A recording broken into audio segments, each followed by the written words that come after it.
Welcome back, everyone, to the Shock Absorber podcast, and I'm really thankful to have you along with us, as I'm sure our two co-hosts are, Tim and Stu. Welcome back to the podcast. Are you feeling well? Oh, very well. Thank you for having me back. You're welcome. I haven't commented on your shirts much in a while, but you're both wearing black shirts. Yes. Yes. And Men black in black. glasses. Men in black. Yeah, black Yep. glasses too. Black glasses, Black shoes. black shoes. Goodness, guys. Is there much variety in your lives? It's Yeah, our pants. we vary our pants. I'm wearing jeans. You're wearing shorts. Exactly, yeah. All right, cool. Congratulations. Are you like a little bit, maybe you're just a little bit like, you know, like the Steve Jobs thing of like, I just wear a turtleneck and some jeans and then I do that's really it. like that, yes. So you Pretty much don't have all to- of my T-shirts are black. And you don't have to makes it- think about it. No. Yeah. Someone, I think Mark Zuckerberg said he does that, but now he doesn't do that after he's had his makeover. Oh, all right. He's had a makeover, has he? Well, I think he's had a makeover of his image because now. Is it because people said he's an alien and lizard people? I don't think it's because of that. I think it's just he's realised, I might need to get on board with the rest of the tech world that's shifting over towards the conservative side with Trump being elected. Ah, yes. Because he, just after Trump got elected, he went on Rogan to announce that he was changing all of his policies. They were changing all the policies at Meta. I heard How that. convenient. Yeah, there you go. So He but I think- admitted to blacklisting conservatives on Facebook, though. Yeah, That's think so. interesting. Yeah. That he was consciously censoring and that the government was asking him to. That was pretty spicy. Yeah. Not many people seem to comment on that. But Yeah. I thought that was pretty spicy. Well, that came out in the Twitter files too, with all the Did. stuff that Elon Musk released for a few journalists to get into. But I don't know enough about that. But it was a lot. Yeah, there was quite a bit of that. I think the left is still calling it that or a conspiracy theory, I think. But Okay, anyway, not sure. Anyway, welcome back to the podcast. that's a whole world. Yeah, we want to celebrate something that Tim has created, which is, you may have heard of it before, guys, a book. And your book was launched last night, as a time of recording last night, It is. and yes. was launched into the stratosphere. Yes. Is that Yes. how you There's feel? now a copy orbiting the Earth. Wow, that was what it was about, was it? Yeah. Did you get Elon to shoot it? Yeah, up it's there? up with his car. They're rotating together. Is the little spaceman reading it? I hope so. Oh, that's cool. That'd be nice. Excellent. Yeah, Yeah, very imagine good. if we can get one into the International Space Station. That'd be exciting. That would be pretty cool. Yeah. There's like a shelf. Is there like a bookshelf in the International I don't Space? know. I'm sure they've got to take something up to read. Yeah, they probably Be pretty would. bored Wouldn't half the time. I reckon. they? Floating around. Yeah. Especially those two astronauts that are stuck there. They weren't supposed to be there. Oh, really? Yeah, they've been there for like 8 Yeah, months. NASA couldn't get him down Jeez. yet. They're just like, oh, okay, we'll just hang out here until you come How get did us. they manage to eat all the? I Like, don't know. surely they're going to run out of I'm sure. food and stuff at some point. Maybe they grow lettuce. I don't know. They grow lettuce. Maybe. They might have a way of growing. Figured out a way of growing some kind of food up there. Yeah, I saw that Matt Damon movie. He's growing food on Mars. Pretty sure it was a what's that? documentary. Out of his own poo. Yeah, Oh, really? The Martian. The Martian. Good Yeah. movie. It's good. Top 5 movie. Wow. I love that movie. Really? I haven't seen it. It's a go-to every now and again. Is it? Oh, okay. You haven't seen it? No, Oh, I haven't wow. seen many movies. I Really? don't watch many movies. No. Wow. You should watch that. You'd really like that movie. Okay. Matt Damon reminds me of you a bit, actually. Oh dear. No, he does. not the Team America version of it. Matt Damon. No, not that version. Yeah, you're just a stupid co-host, stupid podcast host, Joel McMaster. Sorry, what you were saying it in a positive light. Yeah, he's a genuine dude. Oh, okay, that's nice. I appreciate that. Thank you. He comes across very genuine. One in of my his movies. favorite That's what I things that like you said about 2 weeks ago, you said one of my favorite things you ever said about me. You said God broke the mold when He made you, and I'm like, that is absolutely one of my favorite things anyone has said to me in my him. life. There you go. I think that is true. I don't know if it's true, but I really loved it. I'm like, I think I just was on a high for the rest of the day after you said that. Yeah, I think it's true. Anyway, speaking of being on a high, you had a great time at the launch. I wasn't able to make it, but you had a great time at the launch. Tim's too. launch was exceptional. So there was a great deal of love and admiration for his work, and he was celebrated. Tim is a very humble man, and he will be very unlikely to put himself forward, and he does everything he does for the glory of Jesus and the gospel, and he loves his family and his church and the wider family of Sydney Anglicans that we're a part of, but also he's an incredible Christian who loves working with people across denominations as well around the world. And his thoughts are so valuable, and it's so exciting to capture those thoughts in a book because we get the benefit weekly of hearing Tim. And the biggest comments I get from the podcast is how well you facilitate the podcast and just how genuinely interesting Tim's depth of insights are. They're the two things. And people enjoy me being on it as well. But I think talk about self-effacing. I was saying that so I didn't sound insincere, but I sincerely appreciate the two of you. But today it's really nice to be able to say how much we both appreciate you, Tim. Yeah. And this podcast is what it is because of the three of us doing this together. But it is really your insights that make such a interesting listen and viewing, because I love how so often we're so aligned in so many things, but so often you're such an independent thinker and you share your thoughts with grace. I remember, I can't remember how many episodes ago it was when I was giving up on a few things like, maybe we just strategic approach. And you're like, no, that's not true. And we had that big argument on the podcast. It was on the podcast and afterwards as well. Wasn't it? The Civil War. The argument raged. It was fantastic. Civil War. But that's what I love about you, Tim. Like, I think you shook me out of that malaise and brought me back to, I suppose, actually work a bit harder, Stu, because there's something a bit deeper there. Sure. And I think that's what you do for all of us. I think that might be why so many people are enjoying the shock absorber, because I think you challenge our presuppositions or our ideas and get us to think things through biblically and get us to think through how is this good for the kingdom. Especially with children's ministry. Is that idea really valuable? And and then the book is all about the child in the church. And so your ability to express theologically how important children are to the church, and then challenge the church to rethink how it's actually incorporating young people as the church of today, not the church of tomorrow. It's not a problem to be solved. They're actually an amazing resource to the body of Christ, and they have spiritual giftedness, because the young Christians in our gatherings are the ones that Jesus said, let the little children come to me, not put them outside of the main event. So we've learned heaps from you, Tim, and it's really nice to be able to just celebrate you today and say thank you for putting so much hard work into serving us by putting all those ideas down in such a consumable way that we can actually access that. And it's such a great book, and I could really thoroughly recommend it, because Tim's not only thought about it from his perspective, but he's thinking through how do we as the body of Christ integrate young people. And I really truly believe that that's actually something that can be practical for all churches, actually. Like, I think the way you've created this idea of spaces where the church and the family and the ministries of the church can all be integrated into a schema that actually helps young people to grow and thrive. But also, as we talk about on the shock absorber, the name shock absorber is that children are the shock absorber of the church. So they're the ones who are going to understand culture better than we do.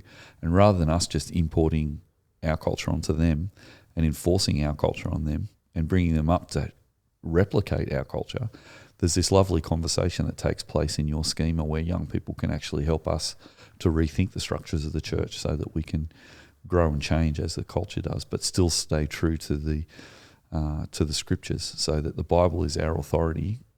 We can work out what traditions to carry on from the past, but we can also look into the future with confidence, I think, rather than seeing it as a threat. Yeah. And I loved last night that Tim said the next thing he wants to write is about being a child in a culture that is increasingly disparate, that's the word, not desperate, disparate from the kingdom of heaven. So, I'm looking forward to your future work too, bro. Yeah. Hope that doesn't embarrass you too much, but thank you. Thank you. Yeah, thank you. We can move on.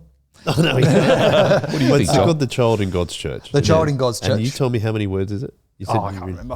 Because wasn't your daughter like 40,000, 45,000 or something? Like you really wrote all these words? Yeah. When my daughter first saw it and she flicked through, she goes, "Did you write all these words?" I'm like, "Yeah." She goes, "That must have been exhausting." I'm like, "Yeah, frequently." How many hours do you reckon it took you? I've got no idea. It was probably a year of putting it together, but I mean, in terms of hours, I've got no idea. Yeah. Yep. That's pretty cool. Well, run, don't walk to your nearest bookstore and go get it. That's right. Is that what we should say? Yeah. So, I mean, if people are looking for it, so, I mean, youthworksmedia.net is the sort of online store you can go to. I've seen it listed on Koorong if people are, use that. The Wandering Bookseller, I know a lot of people use Carl up at Katoomba for their book buying. It's listed on his site as well. And then it is on Amazon and on Apple Books as well if you prefer e-versions. So, yeah, there's a few different ways of getting it. That's really cool. You must feel good that you've published a book, though. It's nice that it's out there, yeah. I mean, it's good to have an artefact that summarises, particularly, I say this in the acknowledgements, that it really is, the book itself straddles the two worlds that I've been in for the last 13 years, which is, soul revival, which I've been in for 30 almost years, and so much of it is influenced by Stu and, the way that all the things that we've talked about here on the shock absorber. And I said last night, the key diagram that holds the book together is actually one that Stu and I drew together on his dining room table. Yeah. And so we put it together as we were thinking about, we were just daydreaming about children in this, church plant experiment called Soul Revival Church. It may have even been before we went public, I can't remember now. But what does it actually look like to do children's ministry well in that space? And so we drew this, Stu drew this diagram and said, it's kind of like you've got this happening over here and this happening over here, and you kind of want to connect all these things together. And I said, but you wanted to do this. And that diagram has largely unchanged, ended up being the key thesis of what I've taught and lectured and advised and coached other people on for the last 12 years that I've been working for YouthWorks Ministry Support. And so I was bringing all of that together in a coherent book. Yeah. So it's very much in and of itself. It's not soul revival. Like, it's not soul revival in a book because we express some of those ideas in practices, which I don't say you must do these practices this way. But the theologies and the strategies will be very familiar to those who have listened to the shock absorber or have been in Soul Revival Church. They're like, I can kind of see, Stu's teaching and Tim's teaching come out here. But it's also like the other world that it straddles is all the YouthWorks world, and the fact that, for 12, 13 years I've been advising and lecturing and reading and writing and podcasting with lots of conversations with lots of different people. Obviously a lot of in the Sydney Anglican world because that was my primary role, but and it was lots of other places as well. Like last night, one of my good mates, Darren, who is a children's ministry specialist in the Seventh-day Adventist Church, he was there. He bought 11 copies to go and give away to all of his crew. Cool. Dave Phillips was there from Presbyterian Youth, so he was really good. My friend Louise Bartlett, who is sort of an advisor and children's ministry specialist for Baptist Churches New South Wales, she sent me an apology, but she's been promoting in her circle. So these little friendships that I've had and been made around different places, not to mention people in the UK and the US, have been really positive and lovely, and written endorsements or sharing with their crew. So I'm really hoping that it does have wide reach, because I think because I've started just with theology, and it's just here's what we think theologically about the child and what we think theologically about the church, and therefore when you put the child in the church, here's a sort of a strategy, I suppose, is the next level of how you start to implement ministry. But then I leave practice to your local church. You're going to implement this in lots of different ways, depending on a whole lot of factors. Hopefully it does have broad reach, and that there's going to be lots of commonalities and people who find it helpful in lots of different locations and denominations. So I don't care if my name gets known, but I think the ideas have traction, and I think that they will help people do really effective children's ministry, and that's what I care about. Well, congratulations. Thank you. Been a lot of work, and it's hard work paying off, so good job. Well done. Lots of fun. Yeah, lots of fun. Well, let's move on though. So we're going to talk about, we're in the middle of our mini-series on internal ministry training, based on what we call that here at Soul Revival Berea. We're in the strategy part of our theology strategy practice part of internal ministry training. Here's a question that I think that maybe we weren't 100% clear on, and I'm going to defer to Stu to begin with, because it's always a good place to start. How should we think about, in terms of a strategy of an internal ministry training program? Because it's almost like where a lot of these ideas that we talk about theology, strategy, practice have come from, but then how do we now kind of almost place that in terms of Berea? What do you reckon? Yeah, I think that's a really good question. I think we've talked about some of the theological underpinnings of why local church training is a good idea. And we've talked a little bit about that local church training doesn't seek to compete with or overwrite training from a denominational level or from Bible colleges, etc. However, I think the place of local church training is to supplement that training. Also maybe to be a pathway for people, an inexpensive pathway for people to be able to start a journey towards thinking through whether they might want to go to some external study. I think we might have mentioned last week that from Berea, we've seen about 25 people go from our church who've done Berea to go to Bible college and then become full-time ministers in some capacity outside of Soul Revival Church. So as well as helping to raise up a leadership that is thinking biblically and thinking strategically in our church, we've also been able to see a lot of people go out into other churches too.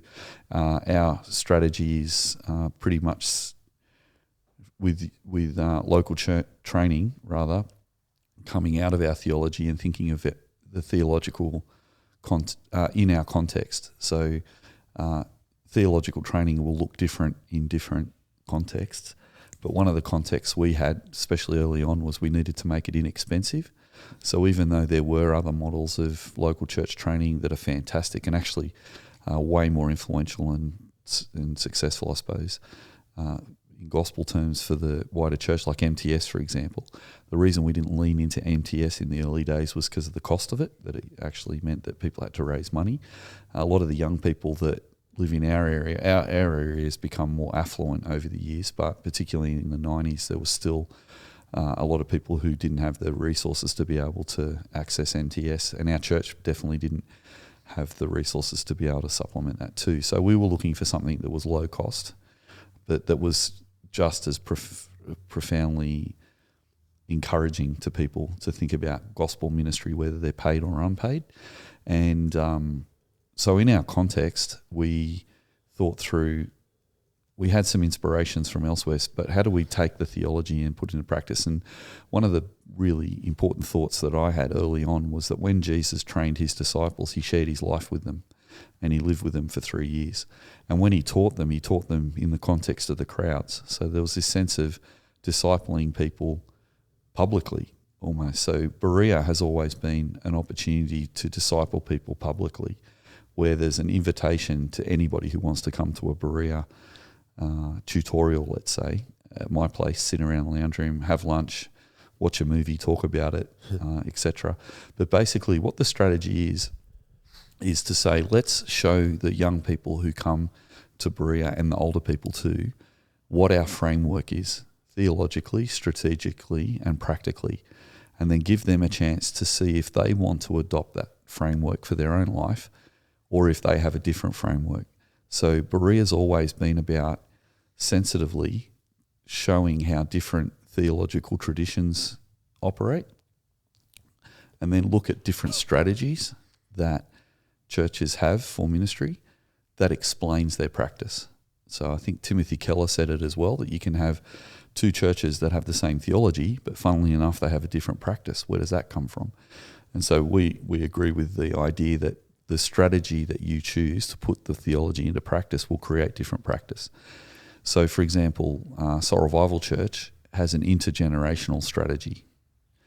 And our intergenerational strategy comes from the biblical context. For example, in Romans chapter 12, where Paul describes us as being a body of Christ.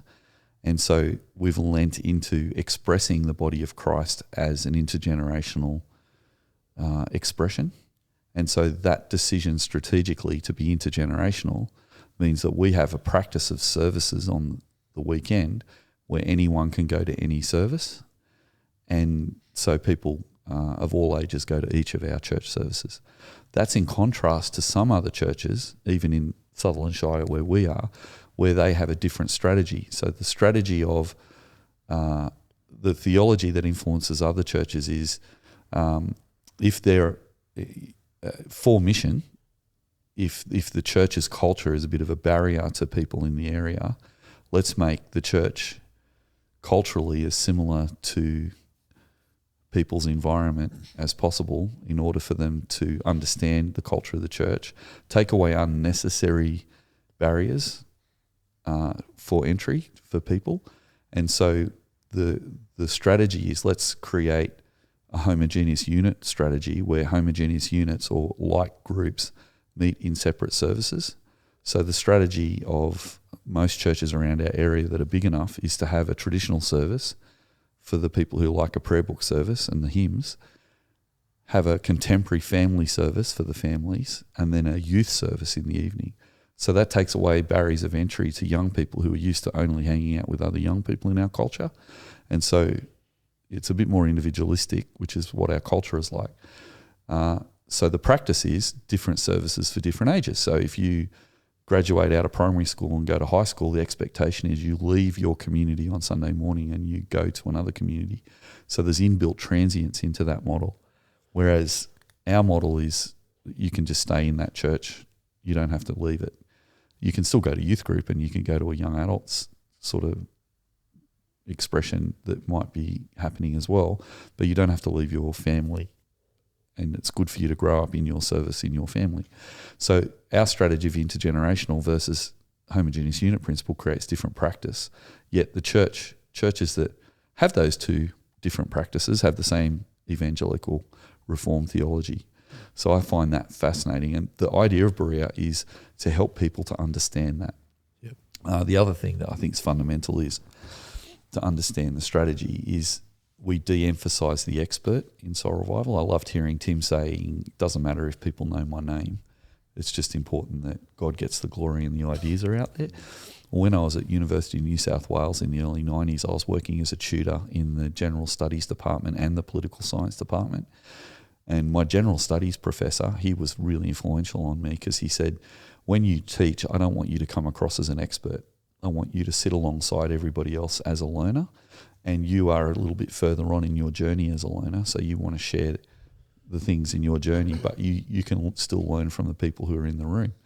And that was the foundation of Berea. So Berea is literally the shock absorber before we had the shock absorber, because Berea was the first experiment in the shock absorber before we even came up with the name. That would come 10 years later after we started Berea. But the practice of sitting down with students of Berea and helping them to understand my framework, and when they understood that they shared my framework, to be able to contribute to that framework, meant that we've actually not only got a top-down training model in our local church, but it's also a bottom-up training model. So Berea is actually the genesis of so many of the principles of soul revival, actually, because it was just that idea from a university professor to de-emphasise the expert that creates a space where the person leading the training could be learning as well as teaching. It gives people buy-in into the Berea context so that some of the students I couldn't get rid of. So they'd finish the Berea course in a year, and I'm like, you've done Berea now? And they'd like, yeah, I'm coming this year again. And I said, why is that? Because Berea, unlike universities or colleges that have a strict curriculum and then exams and you pay to go to it, there were no exams, there were no assignments, although sometimes we played around with those sort of concepts. But the idea was you come along to contribute to soul revival's ideas. So while you're doing Berea, you're part of the theoretical engine room of soul revival. Now, what that also did was, some of our listeners will remember that Mark Center had said that institutionalizing an idea helps it to grow, but it leads to its irrelevance because an institution can't change with culture. So our conscious decision in the early 90s, after we read Mark Center's book, The Coming Revolution of Youth Ministry, was to actually try and be a part of a new wave of youth ministry that institutionalised relationships, not actually ideas. So the strategy of Soulies is changeable, but the relationships of the older people and younger people within Soul Revival working together as a team gives it its cohesive effect. And so while we're in relationship with God and we take the Bible as our authority, we can continue to look at not only the traditions of the Anglican Church, but also the traditions of the soul revival model that we've built, and be holding them loosely in terms of we can bring traditions with us that are really helpful, and we can be bringing soul revival traditions that are really helpful, but we also have a mind to keep moving because culture continues to move and change. So we don't wear robes at Soul Revival Church and a collar, but if you went back 80, 100 years, there wouldn't be an Anglican church where there wasn't someone wearing robes and collars. So that's a particular tradition we've held loose to. For special occasions, we still might robe up, but we wear more casual clothes because our culture has become more casual. However, there are other traditions that we haven't let go of, like the Lord's Prayer, like the sacrament of the Lord's Supper. Those things are really core to our church, even though they're traditional expressions, and obviously Lord's Supper is instituted by Jesus himself. But that some of the Anglican traditions we bring with us, the prayer book tradition of beginning the service with a confession, for example, is still part of our liturgy. And so we've worked out how to do that, not only in our broader community through what we call the commitments meeting, where all the committed Christians can share in talking about our culture and our theology together, but at a higher level, those that are aspiring to leadership and those that are in leadership, by being a group we call the Bereans. When they finish the course, they graduate to be a Berean.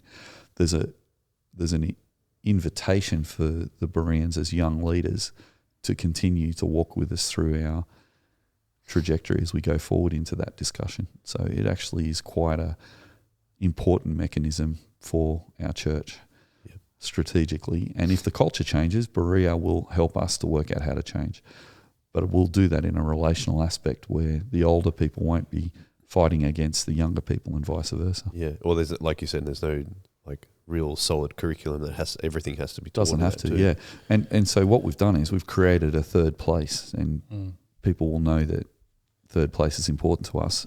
Oldenburg's third place theory of being a place of conversation. Berea is a third place. It's probably the best expression of our third place, and it's a place where people can come to and contribute to the conversation rather than just learn about the conversation. I mean, it's interesting, Tim, like all these things that we say about that we use theology, strategy, practice across the whole church, kind of a lot of them, as Stu's saying there, those ideas have emerged out of Berea by having that strategy in Berea as well. It's kind of like a little bit cyclical, isn't it? But Tim, I was going to ask, one of my favourite things that we came out of the last episode that we talked about was, Stu, you said like how Berea, and from what you learn at university as well, is like how to think, not what to think. That's right. And last week you also reflected, Tim, on I didn't realise those kind of things were happening. Is that a similar thing that's happening now with Stu kind of discussing that strategy, or were you kind of, now that you're older and you can see like that was happening, is like, yes, I fully agree with this, and this is something that I was, that was part of my life, but now I can see why we were doing that. Yeah, I think part of my I shared last week, I did kind of get what was happening at one level, as in like I really understood that theology strategy and loving that strategy piece, but it became even more clear to me when I saw something other, like a differentiation. And so I think it would be the same with the strategy, the third place strategies that have particular practices like doing it at Stu's house, doing it around the couches, making lunch. Making lunch together. I mean, I remember turning up to Stu's place, and it was kind of like, oh yeah, here's, feel free to make yourself raisin toast. Oh, so and so, can you just unpack the dishwasher for me? Like, I'm in the middle of doing this thing, and like there's a whole lot of life togetherness that was happening in the midst of this formal program. So it was like, well, I'm a student of Berea. I'm going to Berea. Like, it sort of sounds like a course, and it was, but it was also, the course was doing life together. And I think I realised more and more as I sort of saw other ways of doing things, like, all of that was a very intentional choice to create these third places in the way that we do even our training program, so that conversation is king, so that you can have regulars and irregulars, so you can that leveling out of the expertise, so that everyone's kind of coming in together as discussional partners.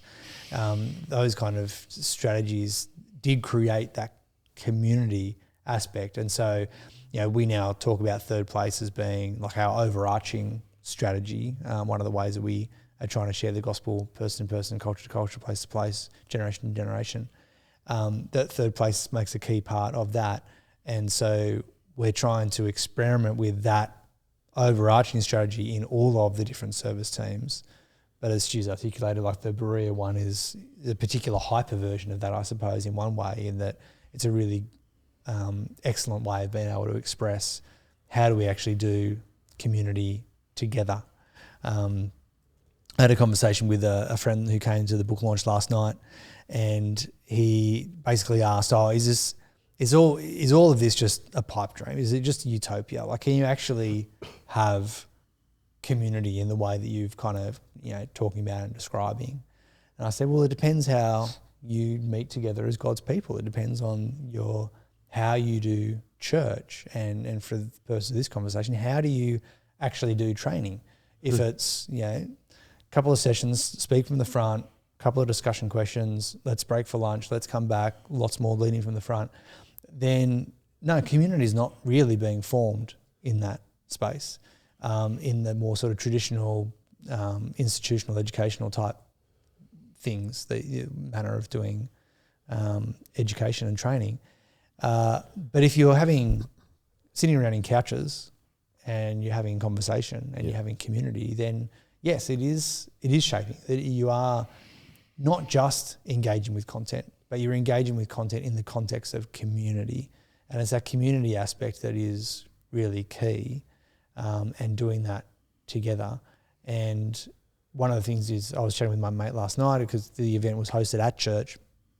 So I said, you kind of look around at the way that we've structured our church building. Like half of our space is cafe space. And over here we've got lounges. All of that is really intentional, because if your expression of church is to come for an hour's gathering where you do all of the formal gathering pieces, which are faith formative and absolutely essential, and we would uphold the importance of Bible reading and preaching and singing and all of those things you do in this formal service. What's not really happening in that space is the relational community side of piece.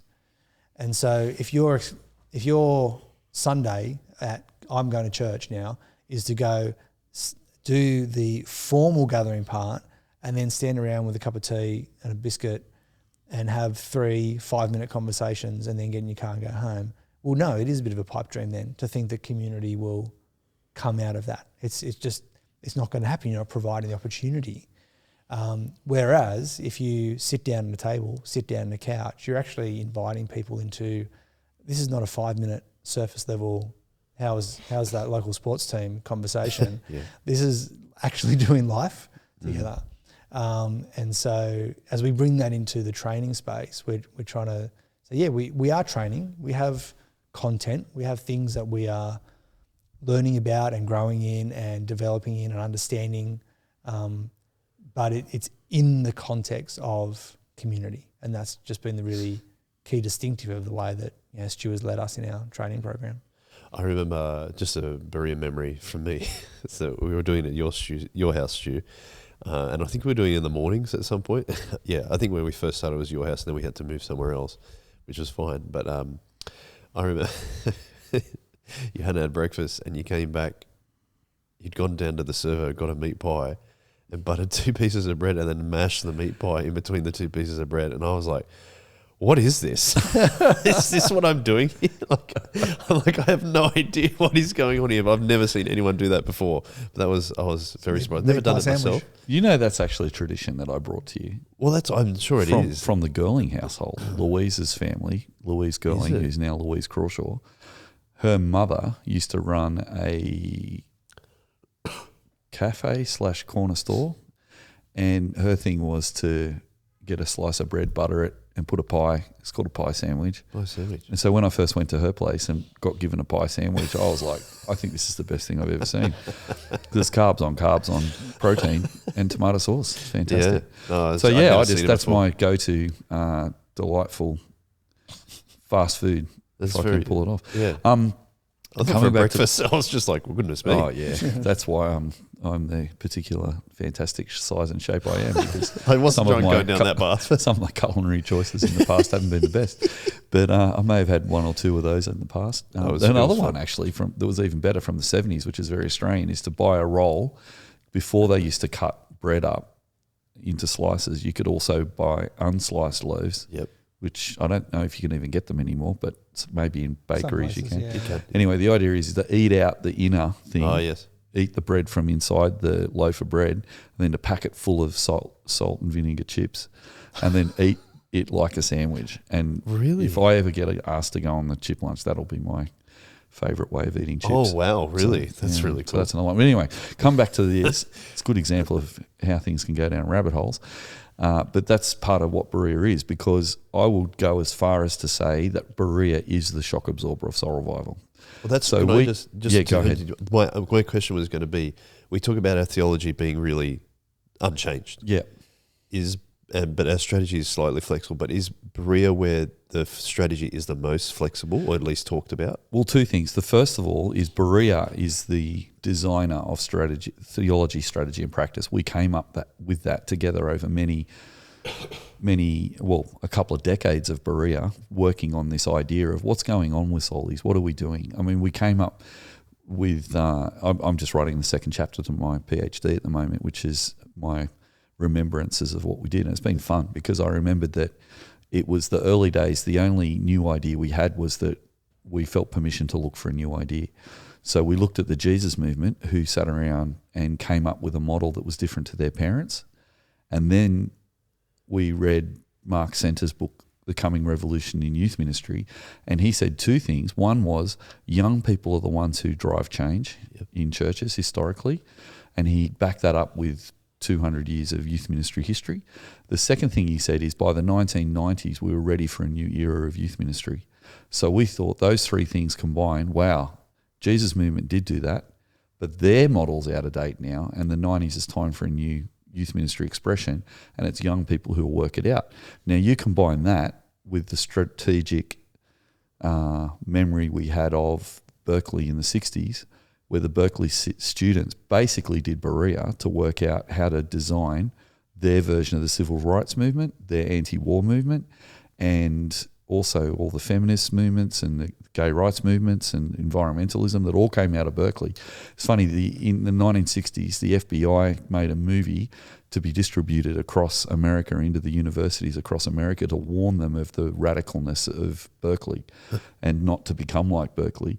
And there's a really cool documentary called Berkeley in the 60s where one of the activists from Berkeley said she was actually in New York, I think, and she watched that video that was meant to warn her of the dangers of encroaching communism in Berkeley and how it was really dangerous. And she and all her activist friends said, we've got to go to Berkeley. That's where the action's happening. So it had the reverse effect, and they all flocked to Berkeley to be involved in the conversation. And they worked out their strategy together in conversation. So Berea was influenced by that, not because we're a left-wing activist organisation, but because we're sort of thinking we have permission from Centre and the Jesus movement to actually come up with a new idea rather than waiting for the institutional hierarchies or departments responsible for these ministries to tell us how we are to adapt to the new era. The other good thing from Centre was he said that the new era of youth ministry that started in the 90s and I think is still continuing till today is that it would be a more pluralized landscape for youth ministry. So there was this permission for different models to coexist alongside each other. And his argument was in the past there was one model of youth ministry that would gain ascendancy in a generation and that would last for, say, 50 years, and then it would be replaced by another model. And so even within Sydney, I don't know what it's like in other contexts, but there's a little bit of argy-bargy about whose model of youth ministry would rise to the ascendancy because there's this historical remembrance within youth ministry circles that usually there's our way of doing youth ministry. But we didn't think like that. We thought we could celebrate other different approaches to youth ministry while developing our own, and not thinking that we had to somehow be the main model of youth ministry in Sydney, but we could be one of the different ones, according to what Centre said in his book. So some people are looking back on the 90s in the Sydney Anglican context and saying there was a bit of a war of youth ministry, which I've actually used that phrase too, because there was. But it was a war of ideas, not a war against each other. Yeah. But some people did actually try and get their model to be the ascendant model. And we're all trying to say the benefits of our models, of course, and, that was part of it. But I think the really cool thing about Berea is we sat down in our version of Sproul Hall, or our version of the Christian Commune, or our version of Labrie, and sat down together and went, what does it look like to be a Christian in the Sutherland Shire as Gen X's? And then when the Gen Ys came along, we had this facility in Berea to say to them, what does it mean to be a Christian as a Gen Yer? And then the next, what's next? I've lost track, Gen Z or Alpha or whatever. Z. And then there's Alpha. They've come into Alpha, Berea Alpha, too. yeah. So the way we've institutionalised relationships, and not just the model of Gen X church from the 90s, is to continue, although I still think that's a pretty good expression of church, just quietly, but the way we've allowed banjos into the church is not because Gen X would ever countenance that would be a possibility, but because Gen Y loved banjos. And some Gen Y. There's a few of them. And they There's quite a few though. All that folk rock that came along in the 2000s. Yeah, I was not a I fan know of you that. guys weren't fans, but yeah.